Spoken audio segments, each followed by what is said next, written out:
안녕하십니까, 민법교수 유병태입니다. 역시 앞에 이것들 듣고 오셨다고 믿고 계속 교재 읽기로 들어갑니다. 도예 도예 책만 잘 이용해도 일단 뭐 객관식은 넘어갑니다. 그거 잘 활용해 보십시오. 일단 뭐 그날 객관식 문제 풀 것만큼 도예를 가지고 한번 마인드 정리하시고, 그리고 객관식 문제를 풀면서 뭐 혹시 틀리는 게 있으면 교과서 확인해가 이해해서, 뭐 도예에 빠졌으면 혹시 빠진 게 있으면 가필해 놓으시고, 그 뭐 또 뭐 민법을 자기가 뭐 노트 정리한다면서 책 뺏기는 그런 거 하지 마십시오. 그거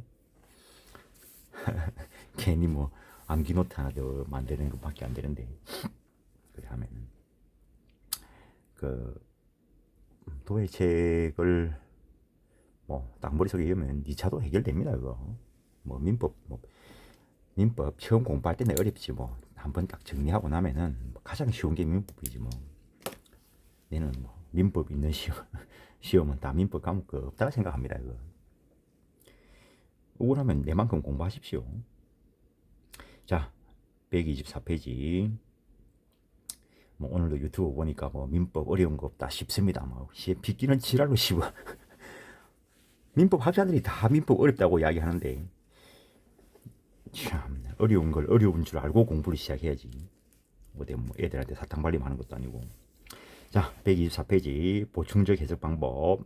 보충적 해석은 자연적 해석과 규범적 해석을 통하여 법률 행위의 성립이 긍정된 경우에 법률행위, 특히 계약에서 당사자가 의식적이든 무의식적이든 정하지 않은 사항에 관하여 분쟁이 생겨서나 이미 규정에 의해서 보충되지 않는 경우에, 보충되면 뭐 보충하면 되고 안 되는 경우에 제3자의 시각에서, 누가? 법원이 제3자의 시각에서 하는 해석 방법으로 당사자가 법률행위 내용의 틈을 알았다면 정하였을 내용, 즉 당사자의 가정적 의사를 통해 그 틈을 보충하는 해석을 말한다.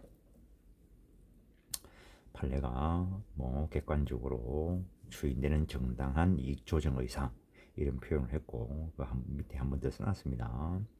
쌍방 공통의 사고에 있어 보충되는 의사. 뭐 참고로 민법 총칙 법률행위 써놨는데, 전체적으로 뭐 법률행위라면 거기에 계약만 있는 게 아니고 단독행위, 합동행위 이런 것도 있는데, 법률행위는 뭐 99.9%가 계약입니다. 그러니까 민법 총칙에 있는 법률행위라는 말이 99.9%는 계약으로 바꿔서 써도 맞는 말입니다. 보충적 해석에 있어 고려되는 요소, 당사자가 추구하는 목적, 동기, 뭐 이해 균형, 거래 관행들을 참작하여야 한다. 그러니까 일반적인 내용들 필요할 때 주관식 시험을 친다면은 넣는 그것도 실력입니다. 보충적 해석의 기능과 한계. 보충적 해석은 법률행위 당사자가 공백을 알면서 약정하지 않은 경우뿐만 아니라, 참 뭐 개인적으로는 상대방이 이야기할 때 뇌를 속이려고 하는 그런 게 있으면 느낌이 옵니다, 나는. 근데 그걸 다 일일이 뇌를 속이려고 그러지 이런 말 안 합니다. 그냥 속아줍니다. 그냥 뭐 큰 거 아니면은 그거 다 일일이 뭐 그 뇌를 속이려고, 그런 거 신경 쓰기도 싫고, 내가 뭐 망할 정도가 아니면 그냥 쏘가 넘어가 줍니다. 그거 알면서 쏘가 넘어가 줍니다. 상대방들은 모르겠지만. 인식하지 못하여 공백이 생긴 경우의 틈을 보충하는 것으로 계약에 있어 커다란 기능을 발휘할 뿐만 아니라 상대방 있는 의사표시에도 적용되는 바 사적 자치 및 신성실의 원칙의 존중하에 행해져야 한다. 따라서 불합리한 또는 불공정한 계약 내용이 보충적 해석에 의해서 합리적인 또는 공평한 계약으로 변형될 수는 없으며, 또한 보충적 해석의 결과는 당사자의 의사 또는 계약 내용에 반하지 못한다. 나아가 보충적 해석은 계약 내용의 변경 또는 확대를 초래하지 못하고 유효한 계약을 무효로 하지도 못한다. 당연한 얘기. 간극의 틈만 보충시키는 거지. 뭐 쭉 내려와서 밑에 세 줄 종류물 내는 그냥 넘어가더라도 연유분들은 그냥 책을 꼭 반드시 정독을 한번 하셔야 됩니다. 물론 어느 정도 마인드가 잡히면 뭐 자질자질한 거는 오히려 필요 없을 수도 있는데 정독이 된 후 속독을 해야 되는 거지. 정독과 속독은 번갈아 가면서 해야 됩니다. 내도 이 지금 보고 있는 이 내 책 줄을 다 치가면서 봅니다. 옛날에 어디 수업할 때 내가 책에 줄 치지 마세요. 그 뭐 책 그게 다 줄이 난 건데 뭘 줄 칩니까? 어느 미친 아줌마가 그 휴식 시간에 와가 내 책을 보고 치는 줄 다 치놨네. 눈이 나빠가지고 줄 안 치나면 횡이 헷갈리기 때문에 줄 치나도 횡이 헷갈리는데 종류물 매매에 있어서 그 품질을 정하지 않은 경우에 중등품에 한다 이렇게 규정이 있다면 그 규정에 의해서 보충하면 된다는 거. 그럼 임의 규정에 의해서 보충되는 그런 경우에는 따로 보충적 해석을 요하지 않는다. 하여튼 꼭 그 강사가 한마디 하면은 그 뭐 따라 들어가지고 꼭 반대하고 막 지랄하는 사람들이 하나씩 있어. 어디에 가더라도 그렇거니 하는 거지. 내가 앞에서도 여러 번 했죠. 무턱대고 질문하면 안 받는다고. 내가 가장 싫어하는 게 카톡에 내하고 친구도 안 돼 있는데 뜬금없이 어떻게 해가지고 카톡 와가지고 보니까는 카톡에 그 문자가 뜨죠. 뭐 친구가 아닙니다. 뭐 이렇게 뜨는데 오늘 그런 질문을 받아가지고 그 이렇게 질문 안 받습니다 했더니 왜 질문 안 받습니까? 내가 받기 싫으면 안 받는 것이 뭘. 참나. 그런 것 같아. 나는 쉽게 이야기하면은 이 인터넷상으로 내한테 핸드폰에 전화번호나 이름이 안 들어있으면 그러니까는 핸드폰 문자로 오더라도 본인을 밝히지 않고 질문을 하면은 답변 안 합니다. 그거. 이 전자기계 늠에 있는 내가 모르는 사람은 그냥 귀신이라고 생각합니다. 보충적 해석에 의해 매매 대금을 토지 수용변의 재결에 의하도록 해서나 재결 신청이 각하된 경우 재결이 있을 것을 전제로 하여 그 당시의 시가를 매매 대금으로 정하는 것이 당사자 의사라고 해석된다. 이런 식으로 보충을 한다는 거죠.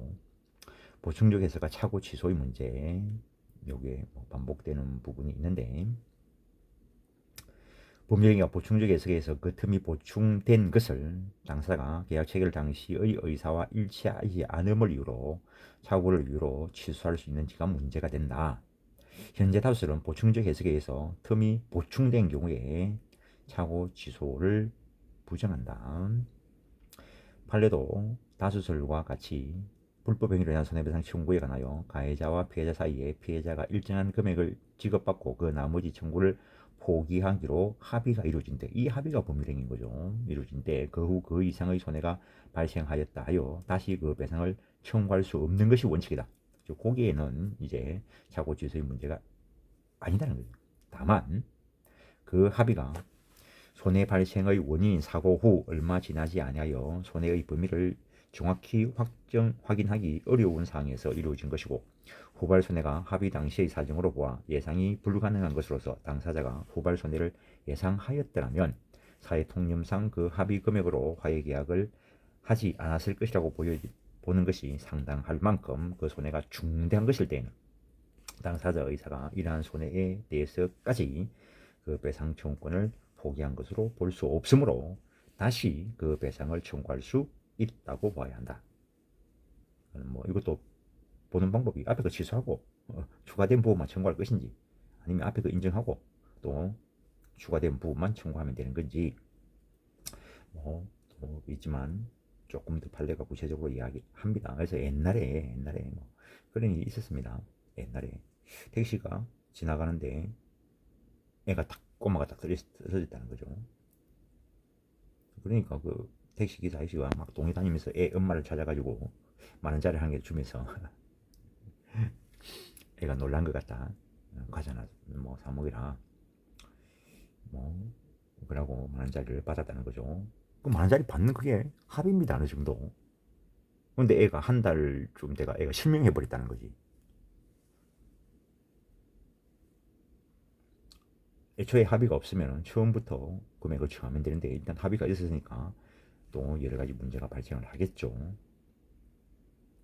그러니까는 뭣도 모르면 합의를 안 해야 되는데 합의해 놓고 나면 빼도 박도 못하는 수가 발생할 수가 있습니다. 물론 조금 전에 예를 들은 그 경우에는 당연히 그 인과관계가 인정이 되면 그 인과관계 인정의 문제는 또 다른 문제죠. 인정이 되면은 그 후발 확대 손해에 대해서 손해배상 청구할 수 있는 것은 당연한 것이고,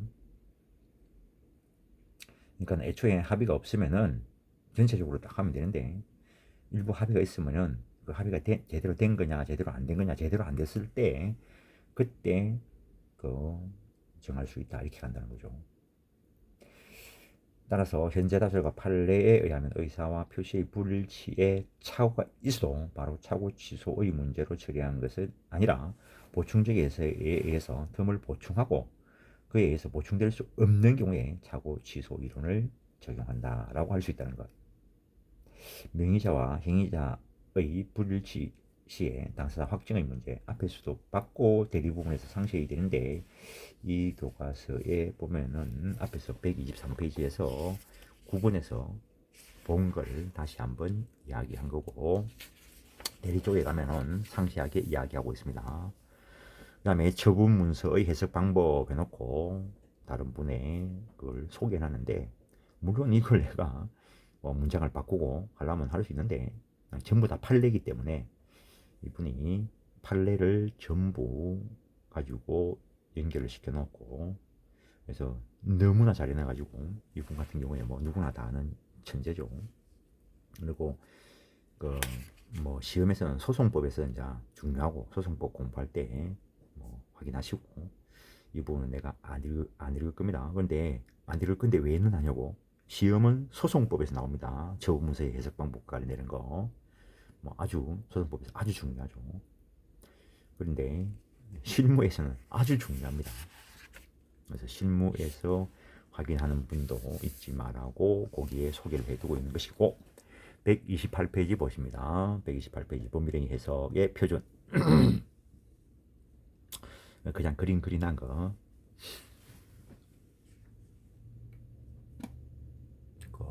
당사자가 추구하는 목적. 물론 이 목적이 효력규정 위반하면 뭐 볼 필요도 없죠. 효력규정 위반한 거 했으면 무효니까 효력규정 위반하지 않으셔야 되고, 효력규정 반사회적인 것이 아닌 당사자의 목적으로 밝혀내고, 그것으로 밝혀내지 못하면 사실인 간섭에 의해서라도 밝혀내고, 사실인 간섭조차 없으면 임의법규로 밝혀내고, 물론 당연히 이 사실인 간섭이 임의법규와 다른 사실인 간섭이겠죠. 그래서 사실인 간섭이 없으면 임의법규에 하고, 임의법규가 없다고 판사가 내 재판 못 해주겠다, 너희끼리 알아서 해라, 그러면 싸우다가 볼다 보겠죠. 그래서 실체법이 없어도 법원은 재판을 거부할 수 없다라는 법격은 있습니다. 그럴 때 신의칙 조리에 의해서라도 해결해 줘야 된다는 거. 일단 절차법이 없으면은 뭐 방법이 없습니다. 그래서 여담으로 민법과 관련해서 소송상 승소 판결을 받았다 하더라도 등기법에 규정이 없어서 못할 수도 있습니다. 저 앞에서 이야기했지만 민법에서 그다음에 소송 절차에서 권리가 있다라는 걸 확인시키는 것이지, 그 권리가 실현될 것인가의 문제는 별개의 문제입니다. 뭐 승소 판결을 받으면 빌려준 돈 받을 수 있나? 내가 어찌 알아 그걸. 돈 줄 놈이 돈을 가지고 있어야 받겠지. 뭐 옛날에 대의한 거 뭐 이행 청구의 소를 제기해서 뭐 승소 판결을 받아도 돈 갚을 놈이 돈이 없으면 방법이 없어. 그래서 문제 아닙니까? 요새 뭐 전세 사기 일하는데 뭐 거기에 해당되는 사람도 있고 해당 안 되는 사람도 있을 건데, 그 임대인이 보증금 다 내줄 재력이 있으면 문제가 안 됩니다. 그거 임대인이 보증금을 반환해줄 재력이 없기 때문에 문제가 되는 거지. 보증금 반환 청구 소송 들어가면 다 승소 확정 판결 받겠죠 그거. 받아도 임대인이 재산이 없으니까 뭐 어디에 압류 집행할 수가 없다는 거지. 소멸 시효야 중단시키겠지만 또 앞에서 한 거 연결시켜 보면은 농지 매매했을 때 농지 취득 자격 증명을 받지 못해도 농지 매매 계약 체결은 확정적으로 유효하다 했습니다.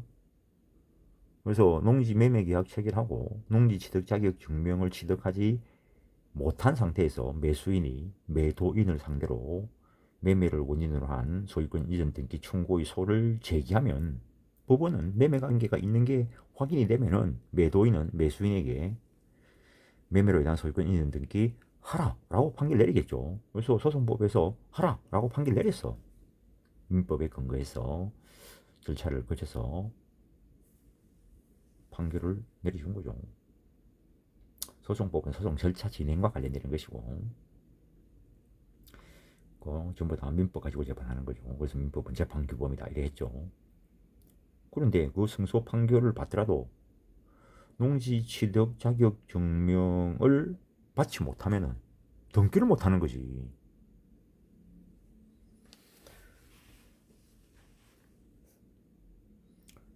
그러면 뭐 주분금지 가처분 등기라도 해놓는 수밖에 없는 거고 뭐 그렇다는 거. 128페이지 서술.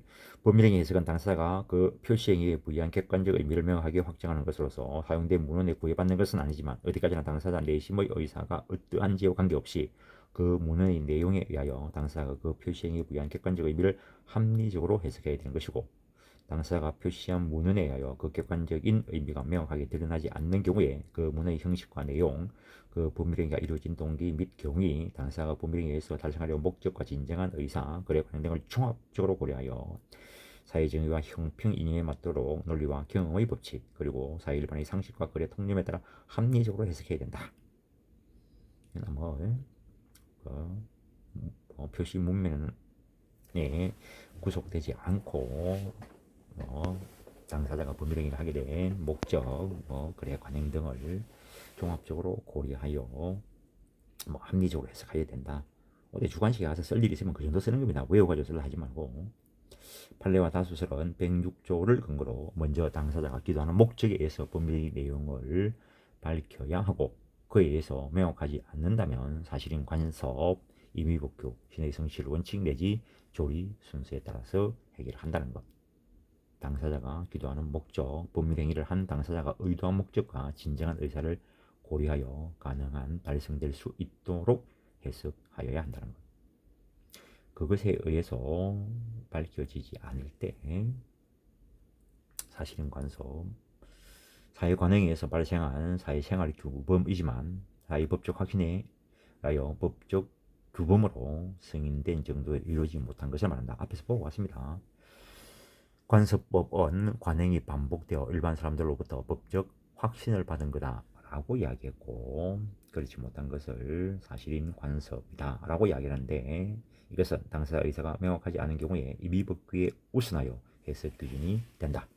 사실인 관습이 되기 위한 요건, 관습법과의 관계, 마인드만 정리하고 넘어갑니다. 앞에서 보고 왔습니다. 입증 책임. 관습법은 법이라는 거죠. 법이니까 이거는 원칙적으로 법원이 직권으로 고려 찾아봐야 될 사항이라는 거예요. 근데 만약 뭐 법원이라 하더라도 판사님이라 하더라도 대한민국 법전에 있는 것조차 다 모르죠. 아니 판사가 그것도 그걸 어떻게 알아? 그걸 필요할 때 찾아보는 거지. 옛날에 그 중개사 공부하시는 어떤 분이 자기 작년에 시험 쳐가지고 떨어지는데 왜 떨어진 줄 모르겠다고 그러고 왜 자기 민법 조문을 다 외우고 있대. 그 내가 그랬지 당연히 떨어지겠네. 조문 그거 외우고 뭐하게 그런 조문이 있다는 정도만 알면 돼. 이거 조문을 갖다 또 내 앞에서 읊어. 다 꽈락 받았겠네라니까. 꽈락 받았다더라.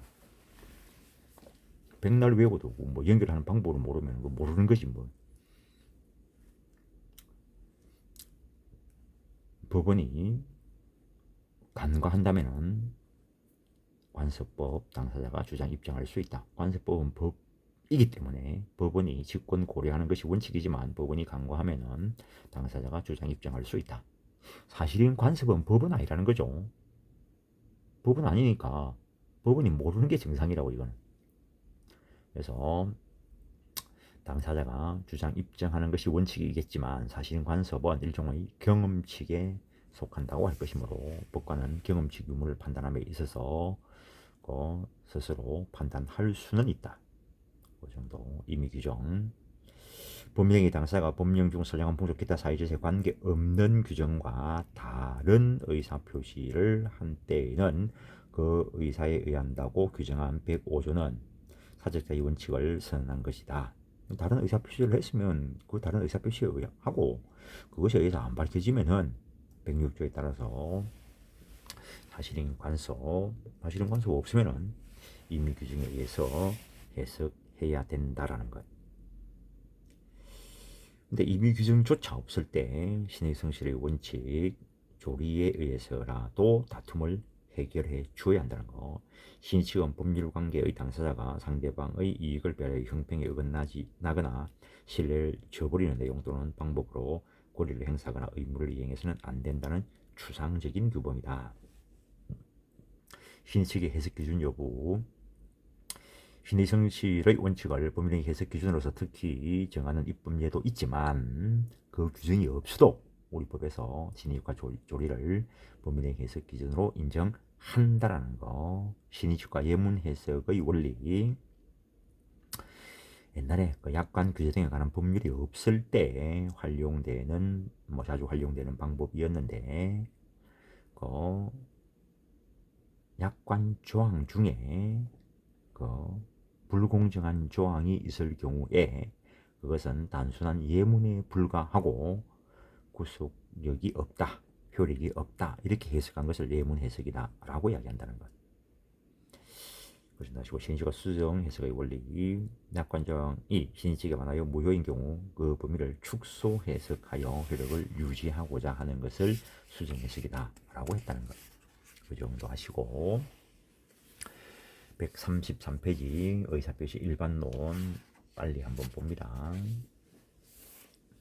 의사표시란 법률행위라는 법률 요건의 필수적인 구성요소인 법률 사실이고 이는 사법적 권리변동이라는 법률 효과를 의혹하는 내면의 실제 의사의 외부적 표현 과정이다. 즉 의사표시 자체가 곧 법률행위인 건 아니다. 법률행위의 구성요소일 뿐이다. 그렇지만 필수적인 것으로서 의사표시에 흠 내지 하자가 있으면 전체적으로 법률행위의 흠, 하자가 될 거다. 의사표시 구성요소, 의사표시 과정을 고찰해보면 누군가가 일정한 법률행위를 하려는 동기를 가지고 민법책을 산다면 왜 사지? 공부하기 위해서 민법책 두껍다고 소문이 나는데 뭐 베개로 하려고 그럴 수도 있지 뭐. 그런 내면적 이유, 동기를 가지고 그래 누구 민법책을 살까 뭐 결정을 하고 어디서 살까 그런 내면의 의사를 결정을 하고 이를 표시의사를 매개로 하여 표시의사 머릿속으로 누구 민법책을 어떻게 사겠다라고 내면의 진의를 결정을 하고 그리고 뭐 인터넷으로 주문할까 서점에 갈까 혹시 모르니까 전봇대에 뭐 이런 민법책 산다고 붙여놓을까 이런 거 내면의 의사를 끝으로 드러내려고 하는 매개적 역할을 하는 그 심리적 어느 단계 그걸 표시의사라 하고 실제로 이제 전봇대에 붙이면 그게 표시행위가 될 거죠. 그래서 그런 과정을 갖게 되는데 이때 상대방은 표의자의 표시행위를 통하여 상대방이 표의자의 내면의 머릿속에 안에 있는 진위를 볼 수가 없죠. 전봇대에 붙여놓은 표시행위를 통하여 그 표의자가 어떤 의사를 가지고 있는가를 추정할 거라는 것. 그 추정되는 것을 표시상의 효과의사라 이야기한다는 것. 이러한 의사표시에는 표의자의 행위의사는 내재되어 있어야 된다. 그래서 행위의사조차 없는 잠꼬대 이런 것들은 의사표시로 연결될 게 아니라는 거. 예컨대 해서 과정을 다시 한번 이야기해 놓은 것이고 행위의사 어떤 행위를 한다는 인식을 말한다. 따라서 의식 불명 상태나 체면 상태 뭐 그런 상태에서 하는 경우에는 행위의사 결여되어 있기 때문에 표의자의 행위라 할 수 없다, 법적으로. 그래서 몽유병 환자가 딱 돌아다니면 숨어 있어야지. 동기, 의사표시를 하게 된 내면적 이유를 말하는 거고, 효과의사, 일정한 법률 효과를 지향하는 의사를 말한다. 그때 표의자가 실제 가지고 있는 내면의 실제 의사, 내심적 효과 의사도 있고, 표시행위로부터 추단된 표시상의 효과 의사도 있는데 어느 게 본체인가에 대해서 견해 대립이 있다. 그냥 마인드 한번 정리하시라는 겁니다. 우리가 철학 공부하는 건 아니니까. 표시 의사, 효과 의사를 외부에 발표하려는 의사, 어떤 매개적 역할을 하는 것이다. 이 표시 의사를 의사표시 구성 요소로 볼 것인가에 대해서 견해 대립이 있다. 표시 의사를 의사표시 구성 요소로 보지 않는다면 표시 의사 없어도 의사표시는 존재할 수 있다고 할 것이고, 표시 의사를 의사표시 구성 요소로 본다면은 표시 의사가 없으면은 요소가 빠졌으니까 의사표시가 없다, 이렇게 갈 거라고. 견해에 따른 차이점이 나타나는 경우 그냥 한번 봅니다. 뭐 독일 포도주 경매 시장에서 있었다고 이야기하는데, 손을 들면 경매에 응한다는 표시가 된다는 관행이 있는 경매 현장에서 갑이 구경을 하다가 그러한 관습에 대해서 인식이 없는 상태에서 친구를 부리기 위해 손을 들었다는 거예요. 그러니까 경매 붙인 사람이 낙찰됐습니다 하더라는 거지.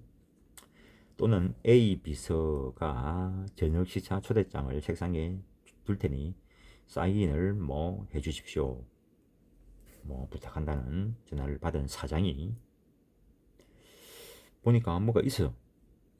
근데 그게 사인을 했는데, 무심결 했는데 그게 B 비서가 가져다 놓은 진행 중인 부동산 매매 계약서를 초대장인 줄 알고 사인했다는 거예요. B 비서가 와서 보니까 매매 계약서에 사인이 돼 있으니까 매매를 진행해 버렸다는 거예요. 그럼 이때 이 사장은 매매 계약 한다는 진위를 가지고 매매 계약서에 표시한다는 표시 예산은 없었던 경우입니다. 경매 시장에 손드는 것도 친구 부르려고 손드는 거지, 경매에 응한다는 어떤 표시 의사는 없는 겁니다. 표시 의사를 의사표시 구성요소로 보지 않는 견해는 그건 몰래 없어도 되니까 그냥 계약은 체결되고 요건이 구비되면은 착오에 의해서 취소될 여지가 있다, 이렇게 가는 거고, 표시 의사를 의사표시의 구성요소로 보는 견해라면은 요소가 한 개 빠졌어. 그러니까 계약이 체결되지 않는다, 이렇게 처리할 수도 있고, 표시 의사를 의사표시의 구성요소로 보지 않지만 상대방 있는 의사표시의 경우에 어쨌든 표시행위는 있었다는 거지. 그래서 상대방 입장에서 하는 규범적 해석에 의해서 의사표시가 존재한다, 따라서 계약은 체결되었다 하고 착오 이론 적용해서 처리한다, 이렇게 보는 견해도 있다는 것.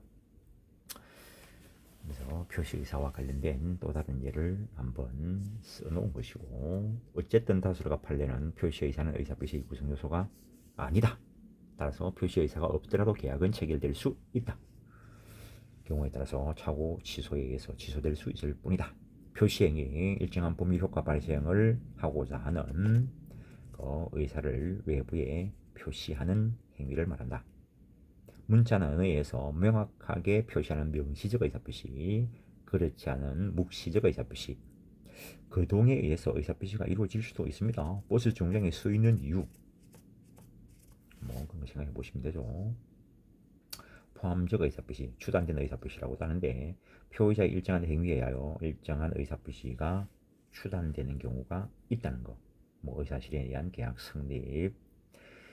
취소는 상대방이 인식될 수 있으면 좋겠다, 취소한다 말을 하는 게 아니라는 거지. 따라서 취소를 전제로 한 이행 청구나 이를 전제로 한 이행 거절, 이런 것들에는 취소 의사 표시가 포함되어 있다고 볼 수 있다는 거. 나중에 취소 쪽에 가면 또 봅니다. 그 정도 하시고, 그다음에 침묵은 의사표시가 되는가? 침묵은 원칙적으로 법적으로 의미를 가지면 안 되겠죠. 침묵이 법적인 의미를 가진다면 항상 떠들고 있어야 돼. 침묵이 법적으로 아무 의미가 없으니까 가만히 있겠죠. 물론 뭐 관행 등이 있으면은 그 관행에 따라서 처리해야 되겠지만, 근데 예외적으로 의사표시가 되기 위한 요건, 일정한 정황, 당사자의 사정 약정이나 사실인 간섭, 법률의 규정이 있어야 된다는 거. 그 정황에 대한 인식이 있어야 되는 것은 견해 대립이 있고 침묵의 그 예외적인 효과. 제한 능력자와 법률행위를 한 상대방이 법정 대리인의 그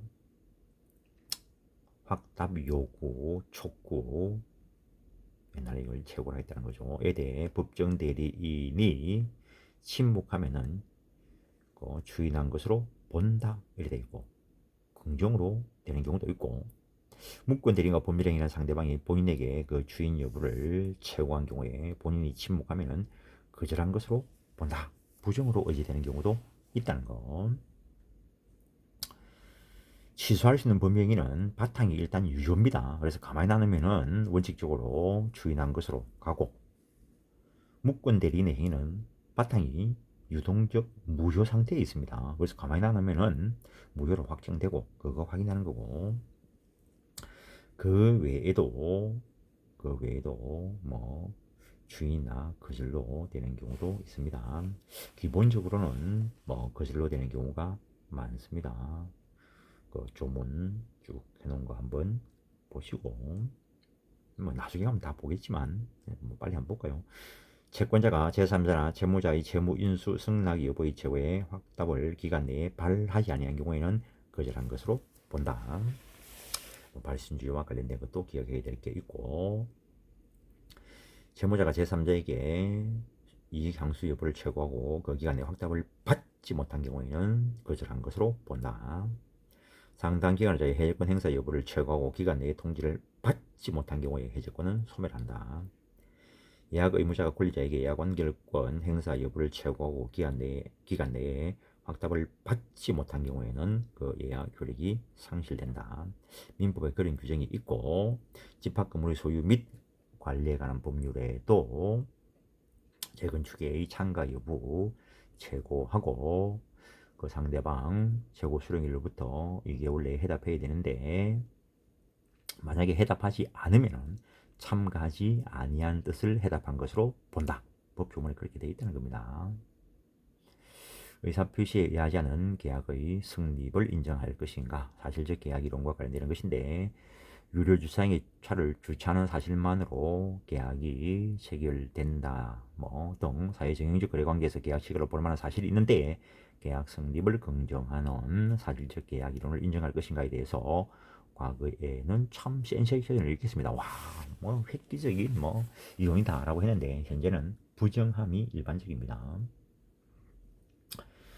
어쨌든 뭐 원래 여기가 그 공투로 사용되고 있는데, 독일에서 있었던 일인데 그 말이죠. 그 뭐 맥주집에 딱 가서 맥주를 시키는데 파리가 딱 빠져 나왔다는 거예요. 그럼 프랑스 사람들은 어떡할까? 프랑스 사람들은 주인 나와 이래가지고 그 맥주를 주인 얼굴에 팍 부으면서 야 다시 가져와 이렇게 한다는 거지. 독일 사람들은 맥주잔에 파리가 빠져 있으면 만년필을 딱 꺼내가지고 그 맥주잔에 파리가 빠졌을 때 사람 인체에 미치는 영향에 뭐 대한 고찰이라 논문을 쓰기 시작한다는 거지. 한국 사람들은 어떻게 하죠? 맥주를 딱 시켰는데 파리가 빠져나왔어. 아 이거 어떡하지? 머릿속에 떠오르는 게 있습니까? 나도 한국 사람이고 본인들도 한국 사람이니까 생각하는 그게 답이겠죠. 안 가르쳐줘. 정답이 없는 거는 그냥 한번 생각하고 넘어가는 겁니다. 그래서 원래 공터로 쓰이고 있는 곳에 어느 날 그 독일 할머니가 가보니까 유료 주차장 이렇게 간판을 딱 올려놨다는 거지. 그래서 할머니가 차를 주차하고 나오면서 그 사무실에 물어본 거지. 저기 뭔 말이냐 라니까, 아 여기 차를 세워놓으면은 우리가 지켜주고 하니까 주차료를 받기로 했습니다 이런다는 거지. 할머니가 내 차 지키지 마, 뭐 가져갈 놈도 없어. 그러니까는 내 분명히 거절했어. 너가 혹시 지키더라도 내 주차료 안 줄 거야 하고 출장 가가지고 이제 뭐 맨날 며칠 보내고 나서 왔다는 거지. 할머니는 자기는 거절했으니까 명백하게 차를 딱 운전해가 나가려 하니까 막아서고 주차료 내고 가라 이래 옥신각신 해가지고 그 주차료가 몇 푼이 될지는 모르겠지만 독일 대법원까지 갔다는 거지. 그래서 뭐 주차료를 지불해야 될 것 같으니까 이런 경우라면 계약이 체결된 것으로 보고 그에 따라서 주차료 지급해야 된다 이렇게 판결을 냈다는 거죠. 그래서 그때는 와 그래 뭐 센세이션을 일으키는데 그럴 필요 없다는 거죠. 꼭 계약이 체결 안 되었어도 돈을 받아낼 방법이 있습니다. 이거 남의 땅인 줄 알고 고의 또는 과실로 뭐 주차를 했으면 불법 행위로 인한 손해배상 청구에 의해서 주차료 상당의 금액을 받으면 되고, 선임무과실로 그랬다 하더라도 부당이득 반환의 법리에 따라서 주차료 상당의 금액을 받으면 됩니다. 그래서 기존에 있는 법리를 적용하면 되는데 구태여 없는 거 만들어낼 필요 없다는 거죠. 그 다음에 정상적 의사표시와 비정상적 의사표시. 정상적 의사표시란 의사, 진의, 내심적 효과의사, 표의자의 실제 의사와 표시, 표시행위 또는 표시상 효과의사가 일치하고 의사결정에 하자가 없는 경우를 의미한다. 비정상적 의사표시란 의사와 표시가 일치하지 않거나 또는 의사와 표시가 일치하더라도 의사결정에 타인의 위법, 사기 공갈의 개입으로 인한 하자 있는 의사표시, 이것을 비정상적 의사표시를 한다는 것. 민법 총칙은 비정상적 의사표시를 위주로 규정을 두고 있다라는 것. 일단은 이번 시간은 여기까지 하겠습니다. 예, 수고하셨습니다.